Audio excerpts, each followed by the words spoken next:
right, welcome everyone to this episode of Freedom Hub's Working Group. I'm your host, Jeff Cantor, along with Charles Froman.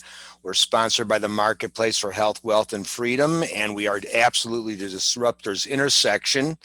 We are archiving all this, and we'll talk about that, but just as a quick little advertisement, as it were, we do a separate show on Wednesday evenings, and so these are the links to watch those videos. We'd certainly encourage you to do so.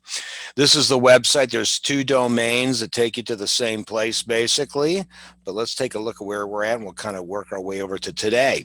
When you come to the site, you'll notice a lot to take a look at, and there's always being stuff added. We have a webinar page under the Home tab, and we'll come back to that. But very importantly, and definitely pertinent to today, is continuing the conversation. So when you click on that, that actually takes you over here to where the speakers of today and the past are located, and now you can engage with them, tying to their blogs, getting their organization, donate money.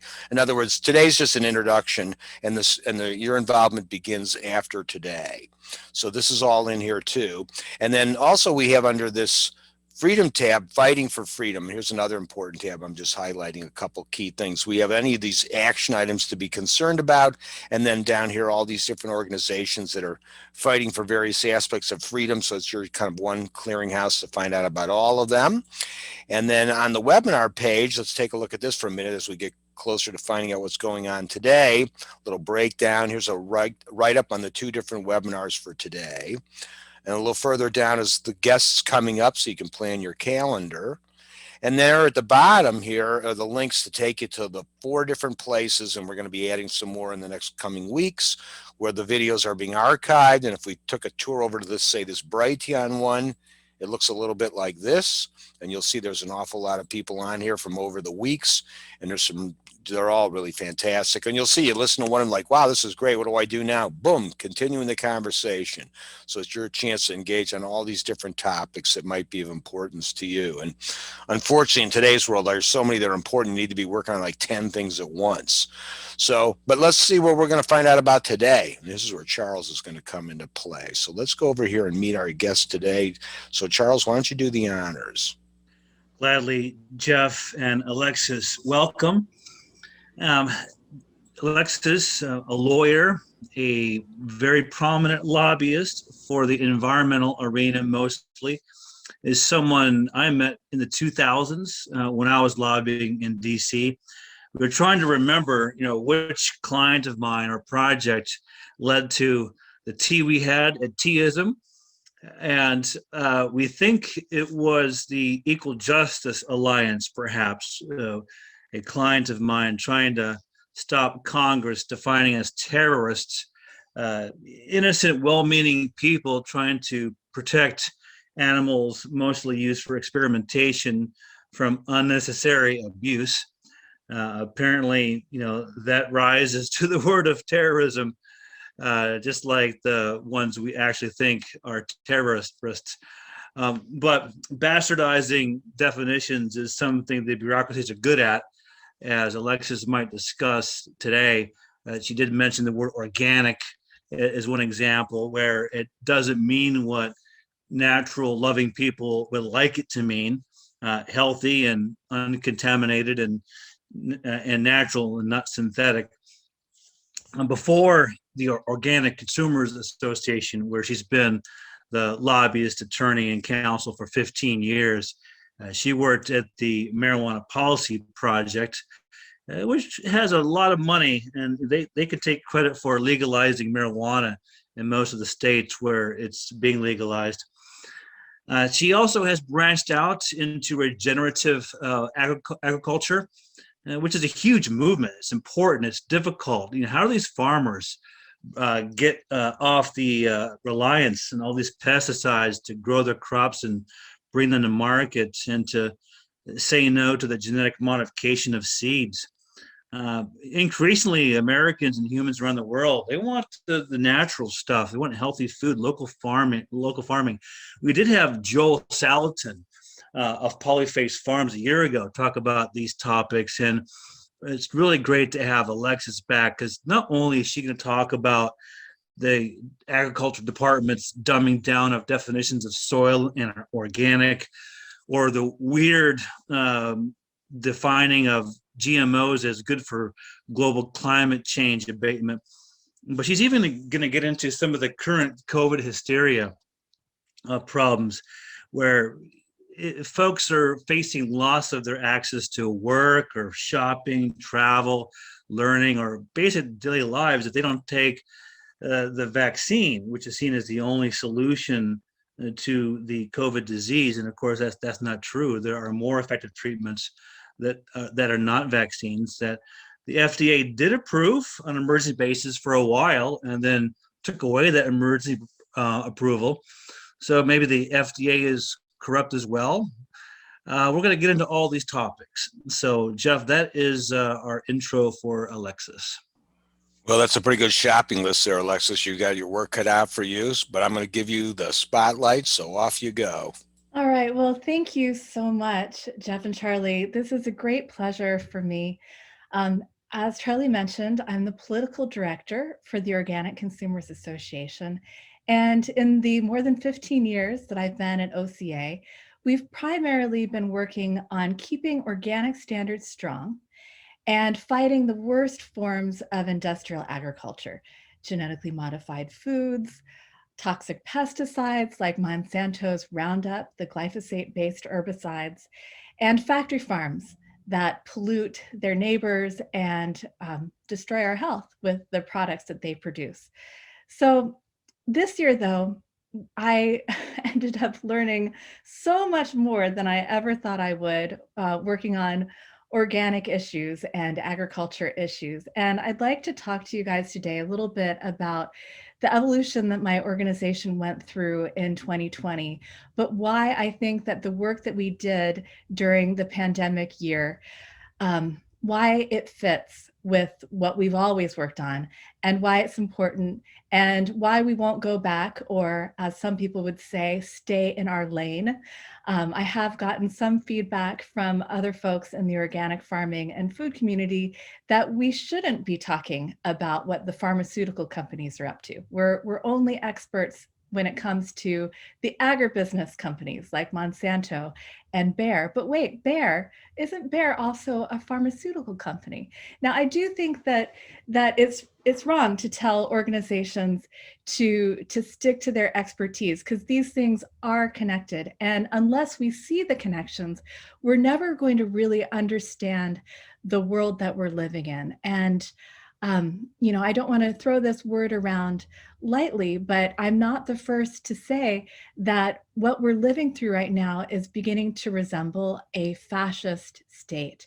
The idea that the corporations have taken control of the government and are manipulating policy in ways that benefit the corporations and hurt the people. And I think that's, we can discuss it. I'll be glad to hear what you all think about that. But that's the spot that I've come to. And certainly I knew that that was true when it came to agriculture and food policy. I knew that Monsanto very easily manipulated the Congress and the state legislators by giving them campaign contributions, and by having an army of lobbyists that could come in and write legislation and write whatever they needed into the spending bills and smooth the way for their money-making opportunities. And now, through the COVID years, I've seen that this isn't just a problem with agribusiness, companies like Monsanto. This is something that probably, if I got into any industry, we would see what many people have said before, that the agencies have been captured by the corporations that supposedly they should be regulating. And this year, I certainly learned that that was true for the pharmaceutical industry. And then that opened up my eyes to I guess, the myths that I believed in because of my party allegiances. Now, I know this is a libertarian forum, and so I'm going to embarrass myself by outing myself as really a progressive Democrat. That's how I grew up. That's how I saw myself, a Bernie Sanders type Democrat, or a Green Party, like a Ralph Nader Green Party type person. So far left that my issues wrapped around to those on the right. A typical event that you could find me at on Capitol Hill would involve Ron Paul and Ralph Nader, that type of wraparound politics. But I've realized this year that the parties are preventing us from seeing what's happening with the corporate influence over our politics. Because as a progressive Democrat, I always thought that it was the Republicans who had a problem with corporate influence. Isn't it sad to see the Republicans not believe in climate change because they take so much money from fossil fuels? But now I see that obviously, and certainly I knew this was true for Democrats when it came to agribusiness interests. I knew that the leaders of the House and Senate agriculture committees, they took so much money from Monsanto that even though they were Democrats by name, they were really corporate puppets. I saw that in the industry that I knew well, but I didn't see that as a whole. I would make excuses for it. Oh, these are, there are some corporate sold out Democrats, but that's not the core of the party.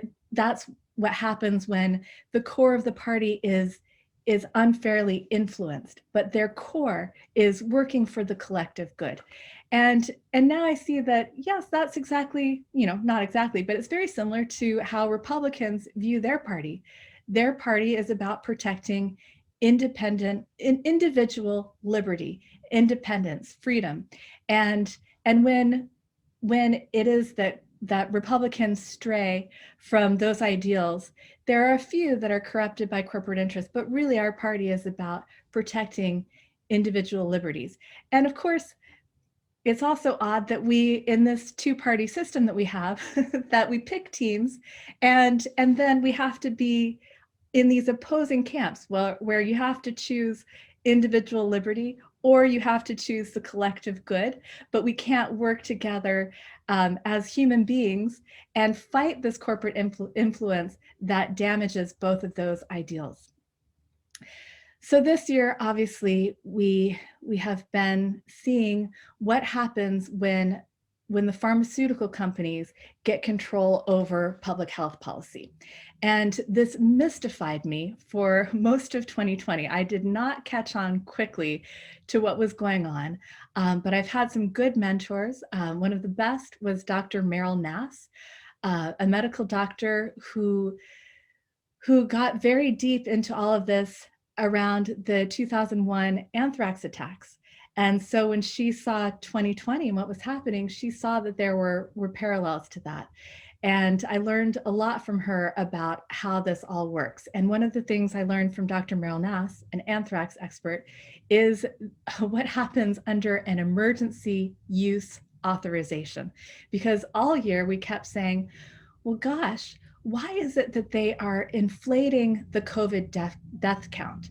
And why is it that they're making us all terribly afraid of COVID when it's really killing primarily people who are extremely elderly and frail or are suffering from comorbidities and other health problems that would make them vulnerable to a lot of illnesses?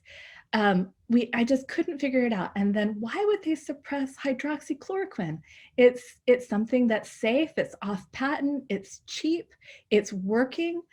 Ivermectin too. Why would these things be suppressed? It just baffled me.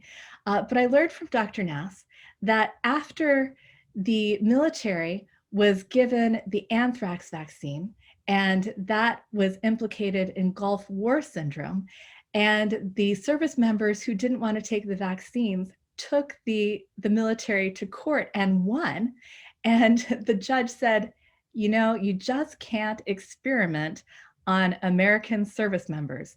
They cannot be forced to take an experimental vaccine. Then Congress passed the law, and we see the rules now for emergency use authorizations. And that was meant to put some, for good and bad, there's a lot in the emergency use authorizations. It was meant to prevent another anthrax vaccine, Gulf War syndrome fiasco from happening again. It protected the military from being forced to engage in an experiment. But it also ended up paving the way for us all to be part of an experiment now with the COVID-19 vaccines. Emergency use authorizations require two things. One is that you have to have an emergency, obviously. And that's why we were misinformed, lied to, and our public health authorities manipulated the science to try to convince us that this wasn't a disease that would only impact certain subsets of the population. It impacted everyone. And unlike most diseases, this disease, COVID-19, could be spread by people who never showed symptoms. Now, I won't get into the science on this. Maybe there are experts in the audience who can take us there later. But those things I no longer believe are fully true. I believe that the public health authorities manipulated us into believing that this was a bigger emergency than it actually was. And the second piece of the puzzle necessary for vaccine companies to experiment with, they call them investigational biologics. The second thing that they need is a situation where you have no other alternatives, nothing that is approved, nothing that is available, nothing that works as an alternative. And then you can get a vaccine or another medical countermeasure to the public through the emergency use. So if you are a public health official working for a state or an agency, say the Food and Drug Administration, Health and Human Services, we might be talking about Anthony Fauci and others in the administration.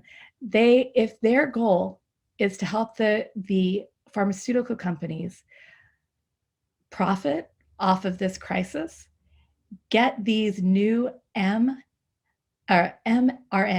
vaccines that have never hit the market before, if it's necessary for them to make their money and start experimenting on us with their new vaccines, you've got to have these things under the law. A law that was meant to prevent this from happening, but is now being used. The good thing about this law is it is protecting service members. They were subject to the anthrax vaccine back in the day.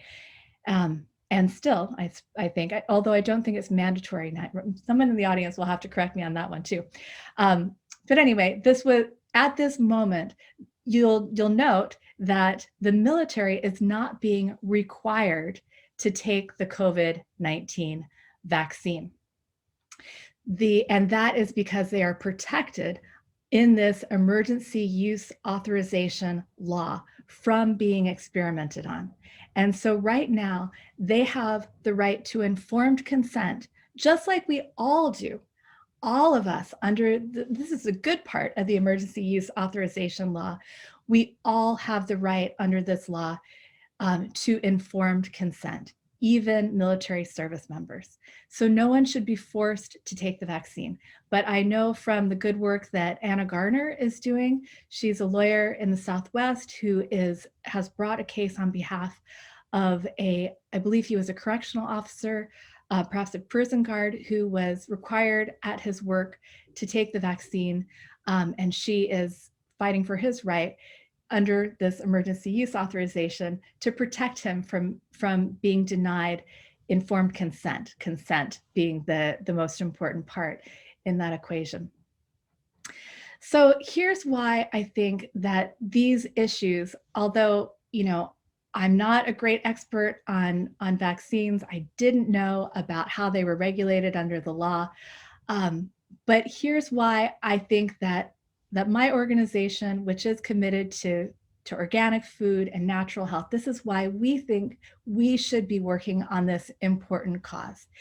And it's because really what it comes down to is when corporations get to write the rules that govern their industry.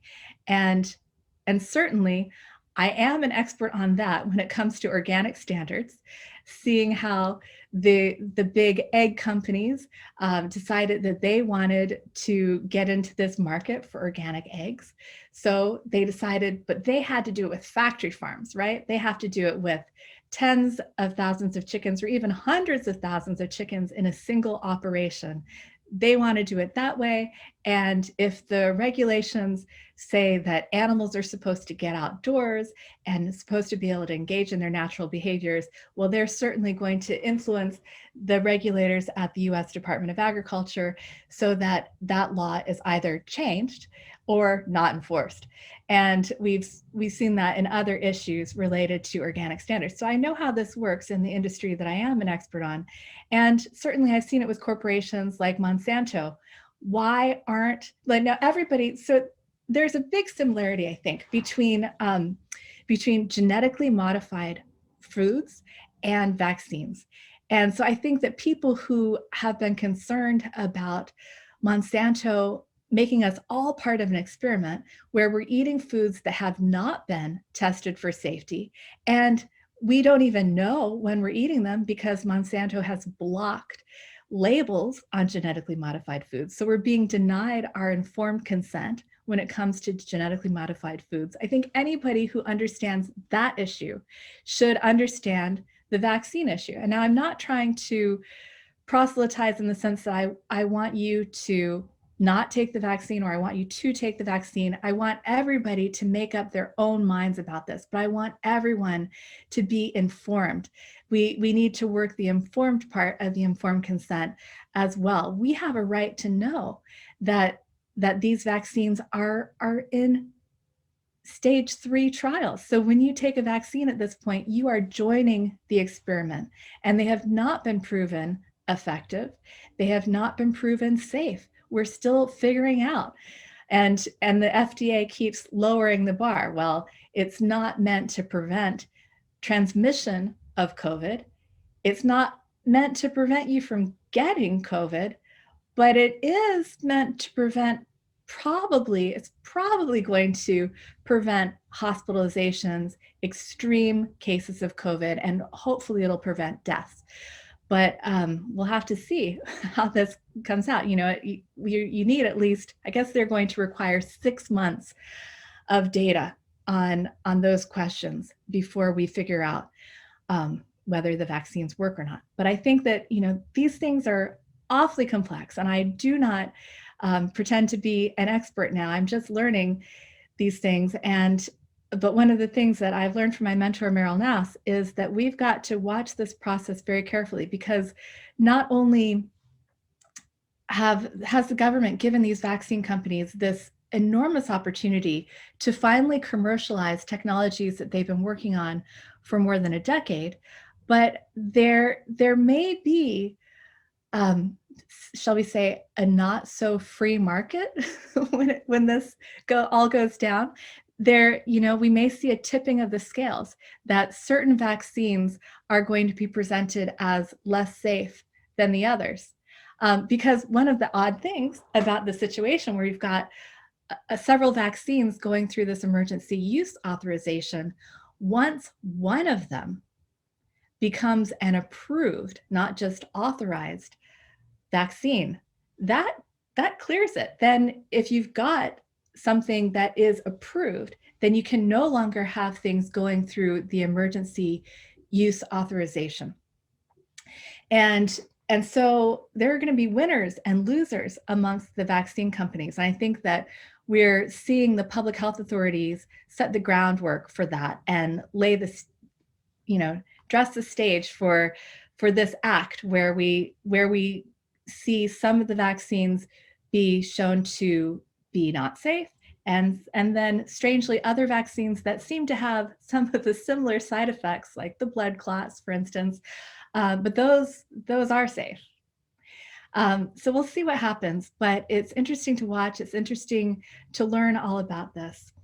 And the second rabbit hole that I jumped down, in addition to vaccines this year, was I learned about something called gain of function research on potential pandemic pathogens. And that is because I got an assignment from my boss, Ronnie Cummins, who was working on a book with Dr. Joseph Mercola. And this book is coming out now at the end of April, April 28th. It's called The Truth About COVID-19. And one of the things they started looking into was the origins of COVID-19. Probably most of you are familiar with the story that has been very well aired by mainstream news media, New York Times. We've heard that, goodness gracious, because of this horrible encroachment on natural areas, our forests and other habitats for animals, we are put in contact with these poor endangered species who happen to harbor terrible deadly viruses.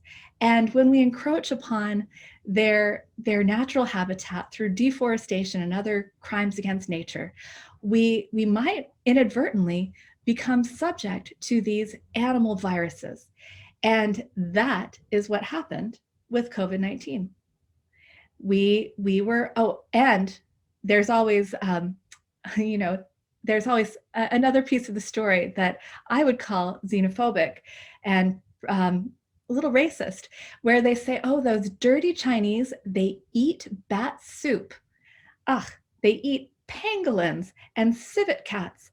And that's another way. If one of these things happens in an urban area, look to the wet market, because they eat some things that they should not be eating.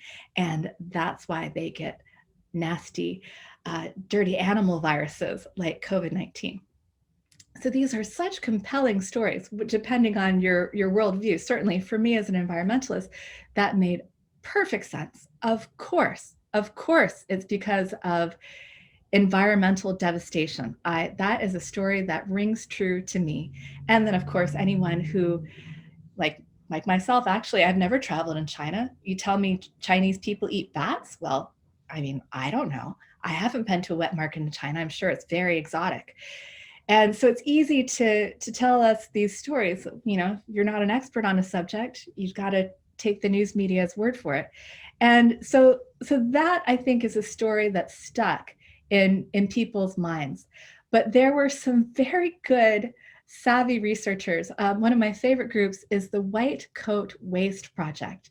And what they were up to, they're animal rights activists and libertarians, and they were looking into the problems with lab animal research.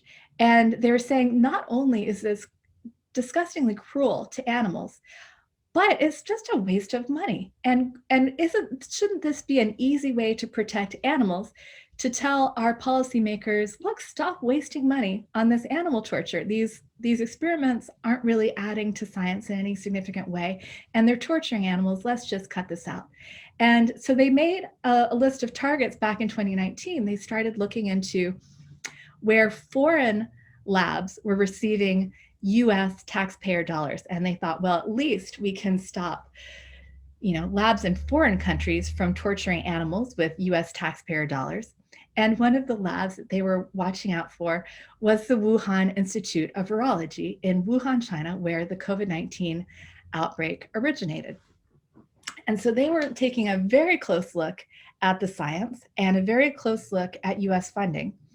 And they realized that the story that we have been told about bat viruses, getting on people through environmental devastation and encroachment into natural areas, or through the habit of eating wild animals, that these stories might not be quite as compelling as another story that they learned, which is, oh, the Wuhan Institute of Virology happens to be the world's global hub for the investigation of bat viruses.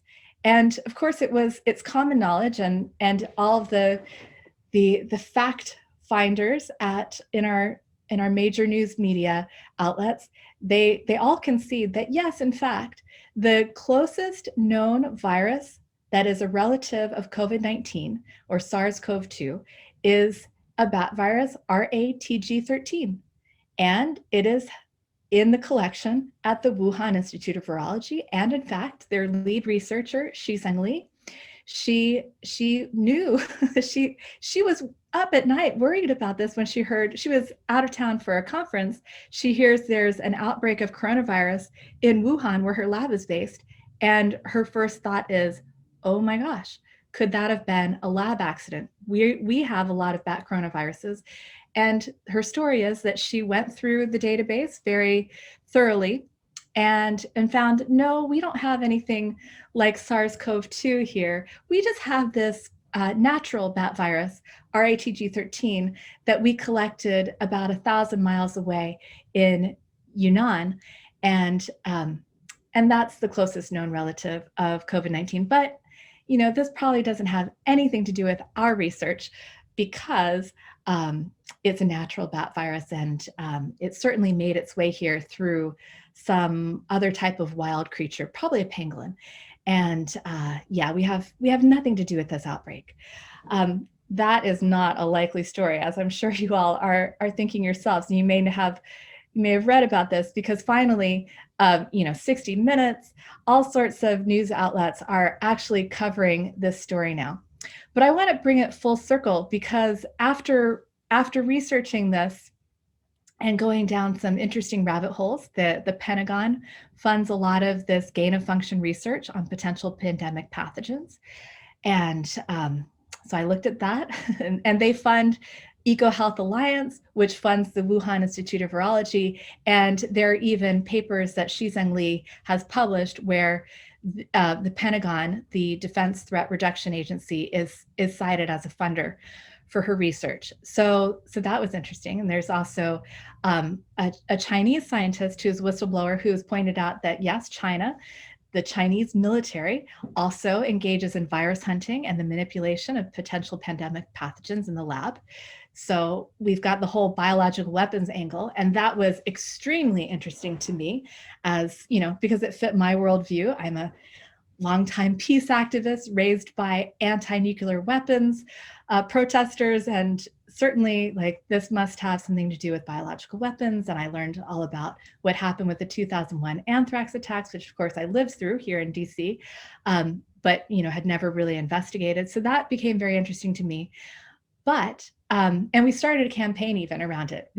Since we had been fighting genetic engineering and agriculture, we said, well, we should certainly have that same viewpoint when it comes to the genetic manipulation of viruses. We should not be creating, super dangerous viruses that wouldn't exist in nature in the lab.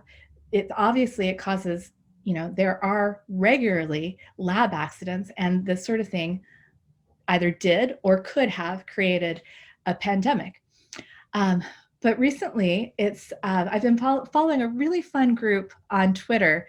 They call themselves Drastic, and they are, people who have scientific expertise who fell down this rabbit hole in 2020, looking into the origins of COVID-19.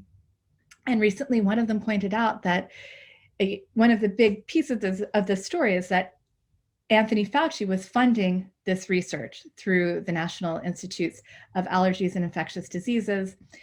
And he was doing so probably at the same time that the Obama administration had put an official funding pause on dangerous gain-of-function research.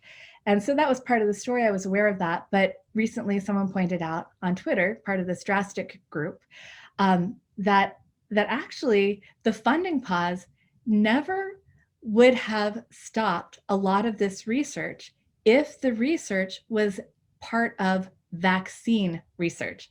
And so if you all have seen the movie Plandemic, if you have looked at the report by Dr. David E. Martin, the Fauci COVID-19 dossier, you probably have heard this part of the story as well, that it is very likely that it wasn't just, pure science gain-of-function research. And it probably wasn't biological weapons research either.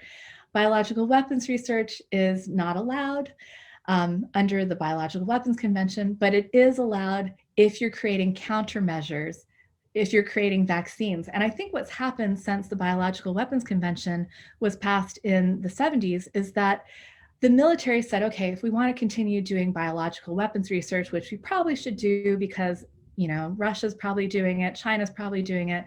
is probably happening. Terrorists could do it. So we should probably keep up with biological weapons research, but we have to do it defensively now. So we'll have to spend all of our time when we're researching these pandemic pathogens, creating countermeasures. And so slowly through this odd force, which was meant to keep us all safe, the military has gotten more and more into vaccine research.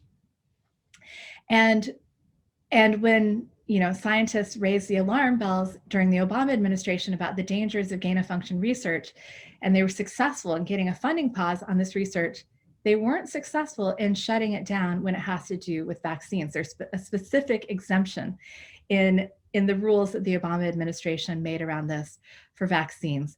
So that's what it comes back to, this idea that my worldview is permanently shaped by this. I'm afraid that I don't trust the pharmaceutical companies, and I am very wary of the influence that they've taken and over our government. And I think it completely corrupted the public health response to the COVID-19 pandemic.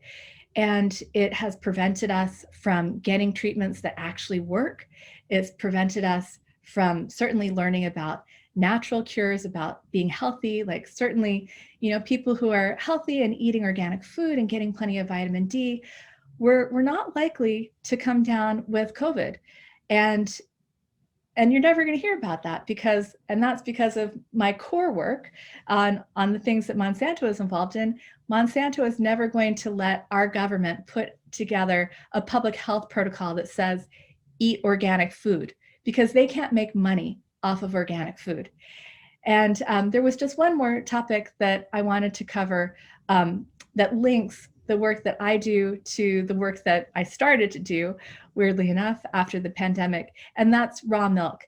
And it comes down to really, do we have a right to live naturally? And how far can we take that right? If we believe in natural health and our right to treat ourselves with good food and natural cures, how far does that right actually extend? And I can tell you, and you may have heard about this from Joel Salatin when he spoke to your group, it doesn't extend very far. Joel Salatin has written some great books about this. I think one of them was called Everything I Want to Do is Illegal. And he's just a farmer. But he's a farmer who sells direct to consumers. And there isn't any agribusiness that can make money off of a farmer who sells direct to consumers. And one of the things that he does, selling direct to consumers, is offering consumers healthy, nutritious, nutrient-dense, raw milk, teeming with healthy bacteria, good for your gut biome. But that's not allowed, because the milk industry a long time ago figured out that a good way to make money off of farmers is to require the milk to be processed. We think it's for our health because we've been scared about pathogens, and we think that raw milk is dirty and it's going to make us sick. But I drink raw milk. My kids drink raw milk. I gave raw milk to my mom and dad when I was taking care of them at the end of their lives, and we all were just fine. We didn't have any problems. And certainly, there are always going to be food safety issues that crop up occasionally. But if you're dealing with small scale, farmer to consumer, local distribution, even if you do in your community have some sort of food safety problem, it's going to be limited to your community. Of course, in our globalized food system, if there's one peanut factory in Georgia that has salmonella, it's going to end up in just about every product that has peanuts in it, as we saw in an outbreak several years ago. So anyway, I think it all connects. I think that we have a government that's serving corporate interests and is on the lookout for things that don't make the corporations money. And I won't get into the Great Reset, but the Great Reset is part of the tagline and the title of Dr. Joseph Mercola and Ronnie Cummins' book, The Truth About COVID-19. And that's where this all leads to. This leads to some really scary scenarios where we basically aren't allowed to do anything that the corporations can't make money off of. And they're willing to, as we've seen in the COVID pandemic, we'll all be locked in our homes and all of our businesses will be closed until they can, set things up for experimental vaccines to be delivered to us. It can get pretty dystopic, as I'm sure, we've all been living through it. You all have been living through this dystopic reality, and we all know that it's been tough. It's been really hard, and it could get worse. And so I'd love to hear what you all are thinking. Sometimes, going down these rabbit holes can be very lonely. It can be a little odd. You think you're going crazy. How could, this dystopic worldview be what's actually happening? So I'm interested to hear what you guys think. Fantastic. Well, guess what? There's some hands up. So let's get something going here. Charles, I see yours up. Yes, Jeff, Alexis, fantastic overview. And one pattern in your presentation, Alexis, was safety, corruption, and starting with what your lane. that's so funny that folks would push you back, and so typical, isn't it? Start with the safety, corruption in your area again, and how you found the same safety, corruption with vaccines.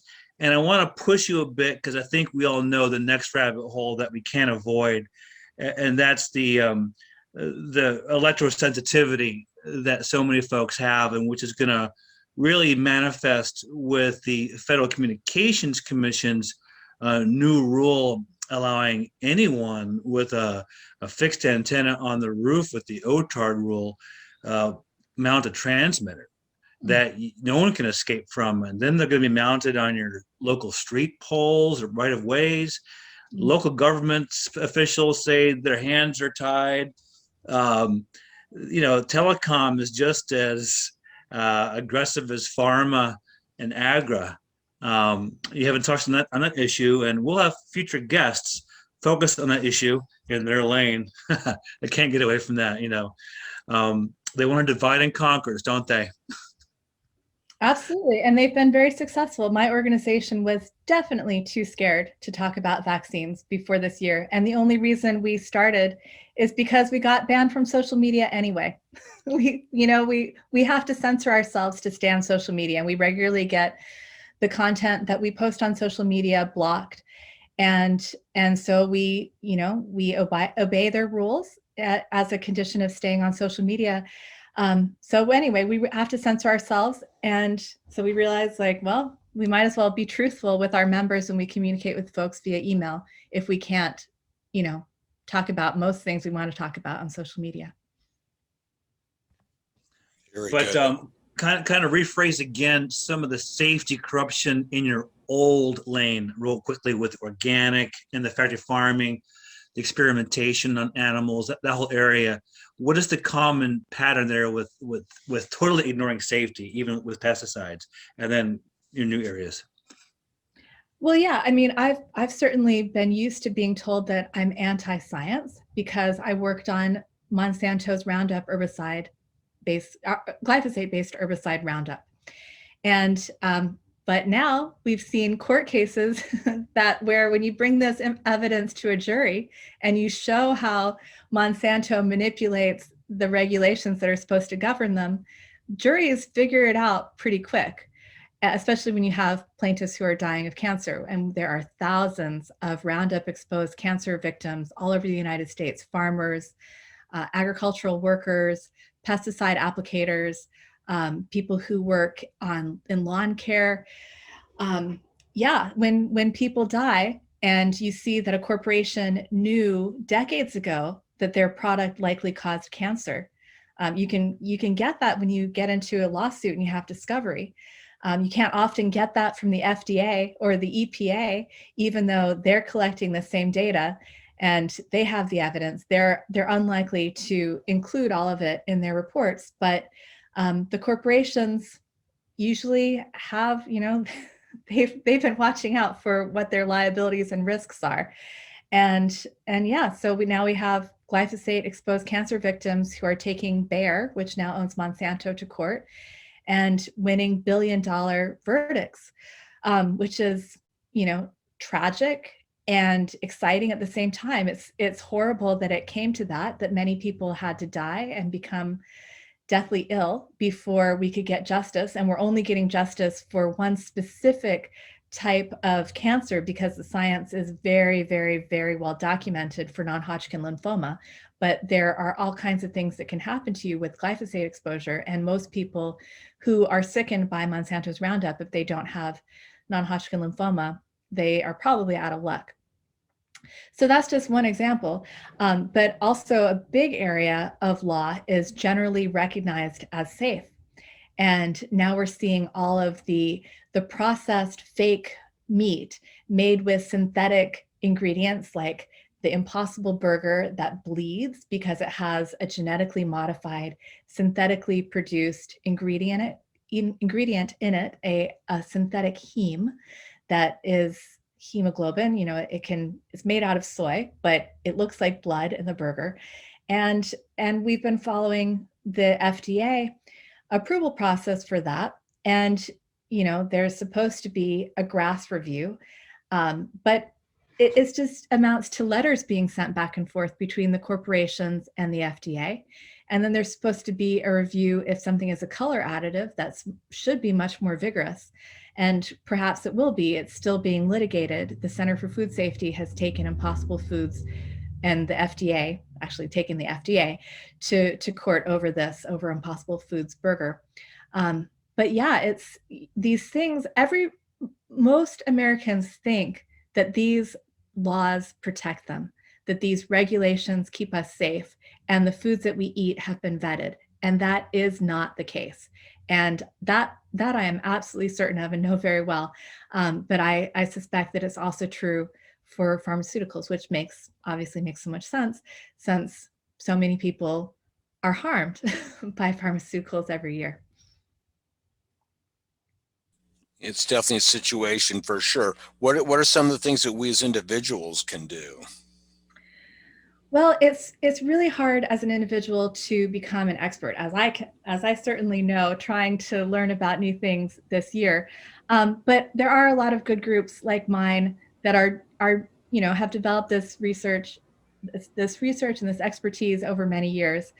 So we're keeping track of what's happening at FDA, and when there's an opportunity for public comment or at the EPA, certainly there are a lot of pesticides we'd like to see banned. There is a good bill in Congress.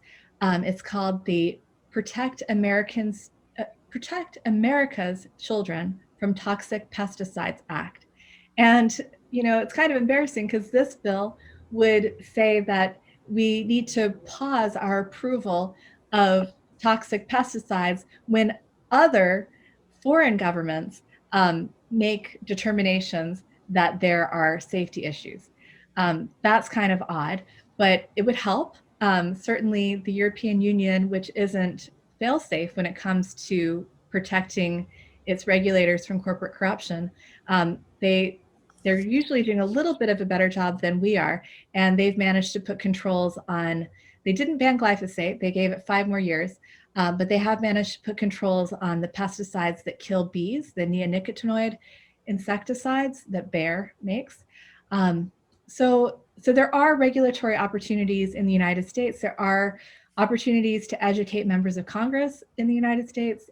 And it's just kind of weird that, some of the best, most exciting policy ideas involve deferring to other foreign regulatory bodies.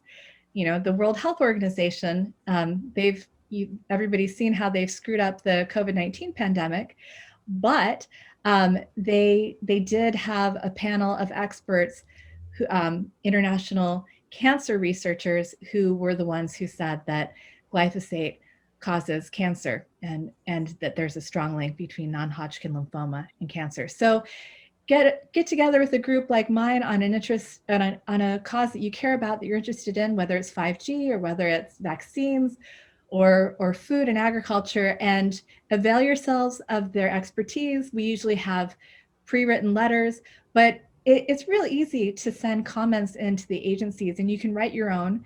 You can use crib sheets, and it really matters when you don't just sign a petition, but you actually, or just send an email, when you actually call your member of Congress and when you actually send in your own comment to a federal agency. And groups like mine are trying to get people to do this all the time.